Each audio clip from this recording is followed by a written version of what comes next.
नमस्कार दोस्त। क्या कभी आपने नोटिस किया है कि जो लोग सबसे ज़्यादा स्ट्रांग होते हैं, वो चुप रहते हैं। वो बेमतलब की बातों पर रिएक्ट नहीं करते, वो चिल्लाते नहीं हैं, गुस्सा नहीं करते, वो सिर्फ चुप रहते हैं। तो क्या ये चुप रहना उनकी वीकनेस है या कोई सुपर पावर? दोस्तों, आज हम बात करने वाले द पावर ऑफ साइलेंस, एक ऐसी क्वालिटी जो हर सक्सेसफुल और सबसे शक्तिशाली लोगों के अंदर होती ही होती है। अगर आप ये जानना चाहते हो कि पावर ऑफ साइलेंस क्या है, तो इस वीडियो को इन तक जरूर देखिएगा, क्योंकि इस वीडियो में आपको फुल डिटेल के साथ बताया जाएगा कि ये द पावर ऑफ साइलेंस क्या है, यानी कि चुप रहने का जो ताकत है, जो पावर है, वो क्या है। तो चलिए, बिना इसमें बर्बाद की वीडियो को शुरू करते हैं। उससे पहले मैं आपको बताना चाहता हूँ कि मैंने इसे 5 पॉइंट में ब्रेक डाउन कर दिया है, ताकि आप इसे आसानी से समझ सको। तो क्या है ये 5 स्टेप्स, जानते हैं?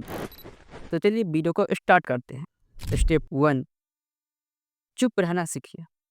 दोस्तों, ऐसे बहुत सारे लोग होते हैं जो बेमतलब की बातों पर बिना मतलब के बोलते रहते हैं। अगर आप उसे राय मांगो या ना मांगो, अपनी राय देते रहते हैं। और ऐसे लोगों का जो अहमियत है वो कम होता है। यानी कि अगर आप सोचो कि कोई आदमी है या कोई बंदा है जो आपको बेमतलब की बातें पर एडवाइस दे रहा है, कोई ये बातें कह रहा है, तो ये बहुत अजीब फीलिंग लगता है। इसी प्रकार आपको ये गलती कभी नहीं करना है। आपको बेमतलब की बातें पर नहीं बोलना है। जब तक आपसे पूछा ना जाए, कोई एडवाइस मांगा ना जाए, नहीं देना है। क्योंकि लोग फ्री के एडवाइस से बहुत ज़्यादा नफ़रत करते हैं। अगर लोग माँगे तो दे दो, बट बिन माँगे मत दो। स्टेप 2, सुनना सीखिए। दोस्तों, जब तक आप सुनेंगे नहीं, जब तक आप आंसर नहीं दे सकते। यानी कि सुनना जो वो कला है, जिसके बिना आप कोई काम कर नहीं सकते। मान लीजिए आपकी क्लास में क्लास टीचर कोई क्वेश्चन पूछते हैं और आप बिना सुने हाथ खड़ा कर देते हैं। तो क्या होगा? आपको आंसर आते हुए भी आपने जब क्वेश्चन से नहीं सुना, तो आंसर क्या देंगे? मेनली यही होता है। अगर आप गौर से सुनेंगे नहीं, तो फिर सीखेंगे नहीं। गौर से सुनने का मतलब है आप सुनेंगे और सीखेंगे, फिर आंसर देंगे। बिन सुने आंसर नहीं देना है। सुनना एक ऐसी क्वालिटी है जो हर लीडर के अंदर होती है, और ये सुनने की क्वालिटी ही आपको सक्सेस की ओर ले जाती है और आपके अंदर वो पावर, इनर पावर को जगाती है, जिसके लिए आप मेहनत करते हो। Step number 3, the power of silence. दोस्तों, अगर आप साइलेंस रहना सीख जाते हो, समझ जाते हो कि कब चुप रहना है, तो आप खुद से फीलिंग करोगे कि हाँ, कोई तो जादू ज़रूर हुआ है, कोई मैजिक ज़रूर हुआ है, जिससे लोग आपको और ज़्यादा रिस्पेक्ट करना सीख रहे हैं। आप बेमतलब की बातें नहीं बोल रहे हैं, सिर्फ़ उतना नहीं बोल रहे जितना ज़रूरत हो। और अगर आप ज़रूरत पर बोलते हो, तो सुनने वाले लोगों की संख्या बढ़ जाती है और वो लोग गौर से सुनते हैं। आप जो भी बोलिए, अगर आप एक वर्ड बोलिए या एक सेंटेंस बोलिए, लोग गौर से सुनेंगे, आपको रिस्पेक्ट की नज़र से देखेंगे, क्योंकि आप बेमतलब की बातें तो नहीं करते। अगर आप चुप रहने की पावर समझ चुके हैं, तो चलते हैं स्टेप नंबर 4 पर। कब बोलना है? यस दोस्त, अगर आप सिर्फ़ चुप रहते हैं, यानी कि मैंने आपको समझा दिया कि चुप रहना, इसका मतलब ये नहीं कि मुँह में ताला मार लेना है। इसका मतलब ये है कि आपको उसी समय बोलना है जहाँ पर मोस्ट इम्पोर्टेंट हो। बिना इम्पोर्टेंट आपको कुछ नहीं बोलना है। जैसे कि किसी ने एडवाइस माँगा कि भाई सुन ना, ये प्रॉब्लम है, मुझे बता मैं क्या करूँ? तो आप वहाँ पर एडवाइस दे सकते हो। आप उसे समझा सकते हो कि देख भाई, तू ये काम कर, तुम्हारा ये ठीक हो जाएगी परेशानी, जो भी है।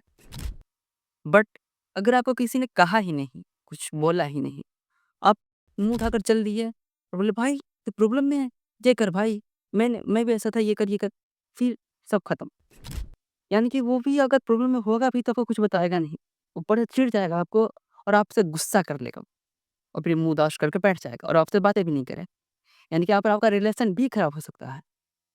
तो मेनली आपको याद रखना है कि उसी समय बोलना है जब आपको कोई बोलने को कहे, आपसे कोई को पूछे, बिन पूछे आंसर नहीं देना है, बिन पूछे कुछ भी नहीं कहना है। वही बोलना है जहाँ आपको इम्पोर्टेंट लगे। और ध्यान रखिए, अगर आप बोलने की कला सीख जाते हैं कि आपको बोलना कब है, तो आप अपने जीवन में 80% ऐसी हासिल कर चुके हो सफलता। अगर आप बोलने की कला को सीख चुके हो, तो चलते हैं स्टेप नंबर 5 में, क्योंकि इसके बिना तो ये सारा जो पॉइंट है, स्टेप्स है, काम नहीं करेगा। और ये है स्टेप 5, पैशंस, यानी कि धैर्य। यस दोस्त, अगर वो आपके अंदर पैशंस नहीं है, धैर्य नहीं है कि आप चुप रह सको, तो फिर क्या फ़ायदा इस वीडियो का? क्या फ़ायदा आपको समझाने का कि आप चुप रहने का फ़ायदा ना समझ। आपके अंदर वो पैशंस होना चाहिए, वो धैर्य होना चाहिए कि आप किसी के बात को गौर से सुन सको।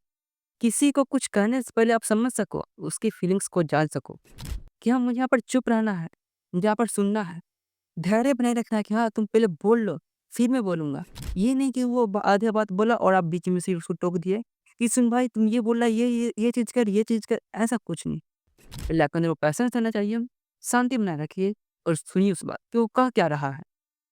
क्या वो आपको अपनी इमोशंस शेयर कर रहा है या आपको सैड फीलिंग शेयर कर रहा है? आपको समझना है।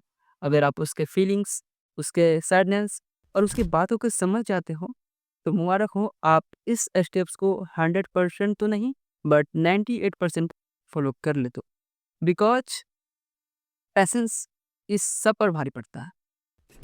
तो अगर आपको ये वीडियो पसंद आया हो, इस वीडियो को लाइक करना ना भूलिए और अगर आप चाहते हो कि ऐसी वीडियो और भी आते रहे, चैनल को सब्सक्राइब भी कर लो, ताकि अगली बार जब भी मैं कोई मोटिवेशनल और सेल्फ इम्प्रूवमेंट वीडियो लाऊँ, तो सबसे पहले वो आपको मिलता है ऐसे किसी वीडियो में, जब तक के लिए जय हिंद, वंदे मातरम।